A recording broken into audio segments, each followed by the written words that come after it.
Alors, bonjour à toutes et à tous. Je suis ravi d'être avec vous aujourd'hui et de venir vous présenter Backlight et l'expérience qu'on a pu développer au bout de 3 ans de bons et loyaux services sur le sujet de la réalité virtuelle. Je vais commencer par une petite présentation de Backlight. Nous, on est un studio d'animation qui a été fondé en 2008. Donc notre spécialité, notre cœur de métier, c'est l'animation 3D. On s'est très vite intéressé au sujet de la réalité augmentée en 2010. Et c'est tout naturellement qu'on s'est intéressé à la réalité virtuelle dès 2014 avec l'arrivée des premiers kits de dev Oculus Rift. Et depuis, on surfe un peu sur la vague de la VR. On a déjà bientôt 30 projets réalisés en réalité virtuelle sur des sujets qui sont assez différents. C'est ce que je vais vous présenter en fait.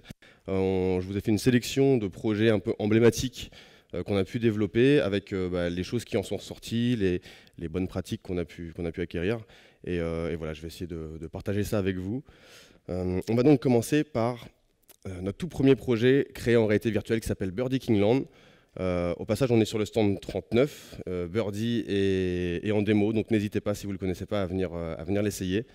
Donc c'est notre tout premier projet en VR. Quand on a décidé de se lancer dans la réalité virtuelle, on a fait à l'époque, c'était en 2014, début 2014, un état des lieux des applications et des expériences qui étaient disponibles en réalité virtuelle. Et il y avait beaucoup de chouettes expériences, il y avait beaucoup de démos techniques, il y avait des roller coasters. On a tous normalement essayé Medieval Coaster. Voilà, donc des choses basées sur les sensations, très techniques. Et nous, en tant que studio d'animation, on s'est dit que ça ferait sens d'apporter notre savoir-faire issu de l'animation dans une expérience en réalité virtuelle. Donc on a conçu Birdie Kingland. Donc je vous ai mis un peu des points clés qui apparaissent à l'écran. Donc on a choisi de faire une expérience basée sur les sensations, parce que c'est ce qui marche le mieux quand on découvre la réalité virtuelle. On a choisi aussi d'y apporter une direction artistique. Encore en 2014, il n'y avait pas beaucoup d'expériences qui apportaient cette dimension-là. Et surtout, on y a apporté une dimension narrative. Donc, quand vous essayerez l'expérience, vous verrez qu'elle est assez ténue. Ce n'est pas non plus un scénario digne des Oscars. Mais en tout cas, on a été parmi les premiers à apporter ça. Et mine de rien, ça fait partie des savoirs qu'on a pu acquérir. Apporter une dimension narrative à une expérience VR, ça concourt grandement à l'immersion. Vous intéressez les gens à l'histoire, donc les gens vont rentrer un peu plus en immersion que face à dans une expérience qui n'en a pas. Ce projet, il est assez intéressant, il nous a ouvert grand les portes du milieu du divertissement et des parcs d'attractions. Il y a plein de choses qui se passent à ce sujet-là, donc voilà, on est très content. Ça fait 3 ans qu'il tourne, il a fait le tour du monde, c'est devenu une référence dans le monde de la VR. On en est assez fiers, et puis ça nous a aussi permis de faire tous les projets qui vont suivre. L'UMM, c'est notre toute première commande client pour une campagne de com. C'est l'Union des industries et des métiers de la métallurgie qui nous a commandé ce contenu. Donc c'est un ride, une expérience dans laquelle on est passif, on se laisse porter par l'histoire. Ce qui les intéressait en fait dans la VR, c'était d'avoir un contenu pour aller sur les salons et séduire les jeunes.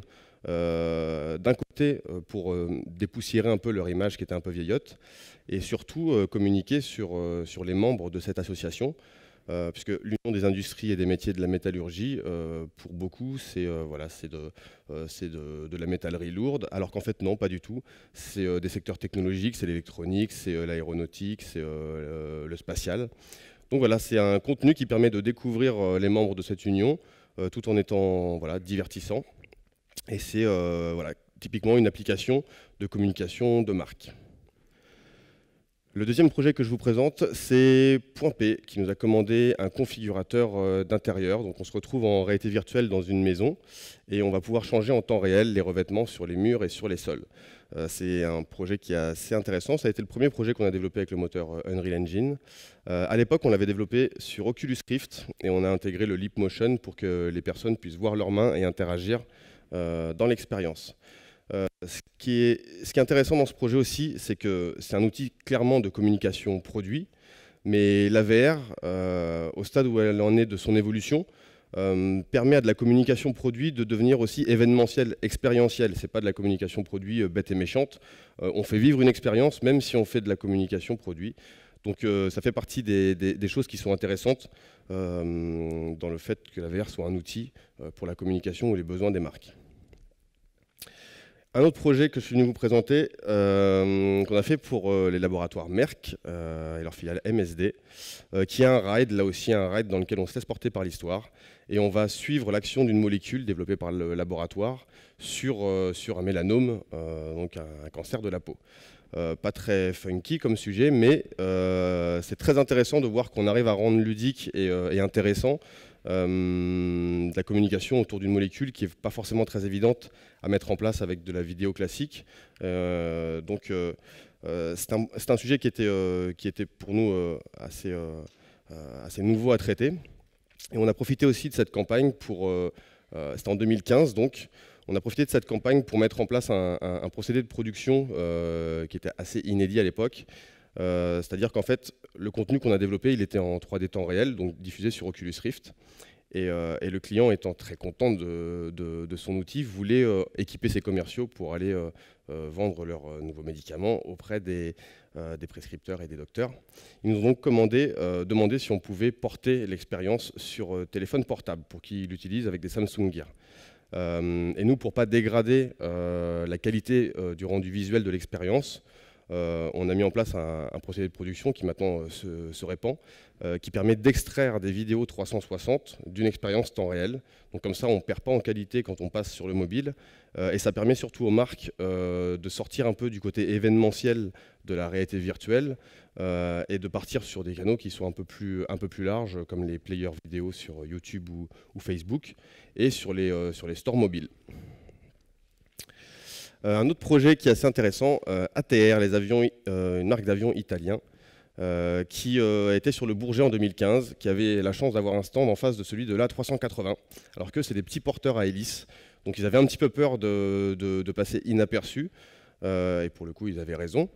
Donc ils nous ont commandé une expérience en VR, mais pas uniquement. Ils nous ont demandé de concevoir des cabines de téléportation, donc ce qu'on appelle aussi la VR 4D, le cinéma dynamique.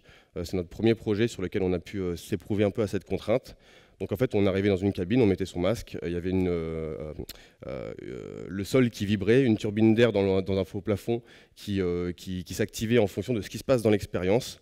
Et ça, c'est extrêmement intéressant. On s'est rendu compte que ce qu'on a appelé la stimulation polysensorielle, plus on stimule de sens en réalité virtuelle, et plus les personnes vont rentrer en immersion. Il y a beaucoup de choses qui se passent à ce niveau-là dans le milieu de la VR, les retours haptiques, les combinaisons, l'odorama, le cinéma dynamique. Vous pouvez essayer plein de choses sur les différents stands que vous pouvez trouver dans le salon, donc je vous laisse expérimenter ça, mais ça marche extrêmement bien et ça fait partie des choses à garder en tête quand on veut concevoir un projet en réalité virtuelle. Je regarde le temps quand même. Ça, c'est un projet qui est assez intéressant. C'est une grande marque française qui nous a commandé un parcours type en réalité virtuelle pour valider un concept de boutique. Ça faisait des semaines et des semaines qu'ils tournaient en rond à essayer de valider sur plan avec des visuels en 2D. Au bout d'un moment, ils nous ont commandé une visite en réalité virtuelle et on a résolu en une après-midi ce sur quoi ils piétinaient pendant des semaines, quoi. Donc c'est un très très bel outil pour ça, le fait de pouvoir se projeter, se rendre compte dans un projet comme celui-ci des volumes, de l'emplacement des choses, de la gestion des flux, des visiteurs. Ça fait partie des vrais avantages de la VR, de pouvoir se projeter dans des projets, quels qu'ils soient. Toujours dans la problématique immobilière, on a un projet qui est sorti l'été dernier, donc en 2016, The Camp, qui était une commande de prévisualisation architecturale. Donc plutôt classique, on est dans un ride, on se laisse porter par l'histoire, et on découvre ce projet de campus qui va se construire dans le sud de la France.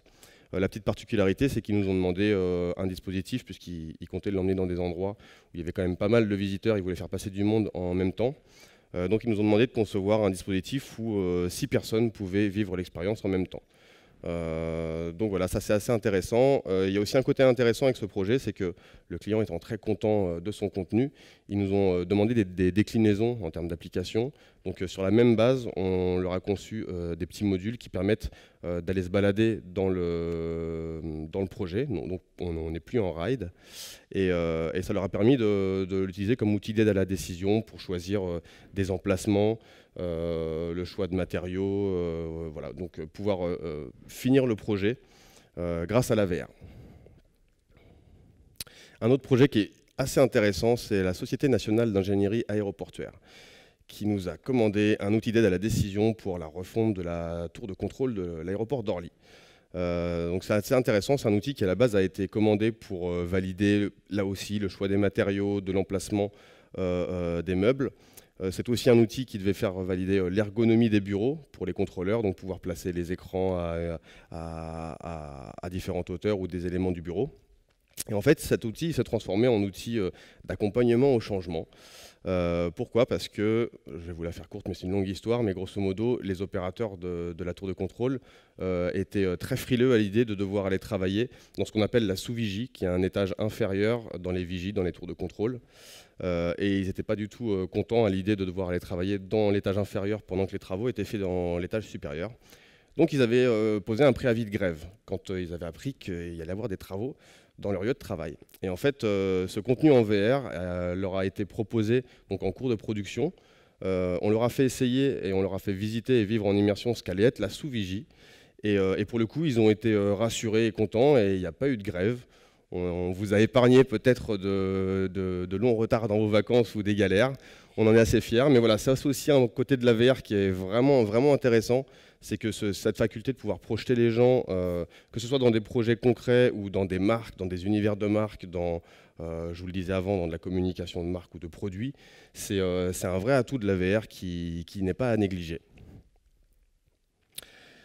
Notre dernier projet emblématique, que je vous invite à venir voir là aussi sur le stand 39, qu'on a fait pour la marque Diesel de L'Oréal et leur agence 84.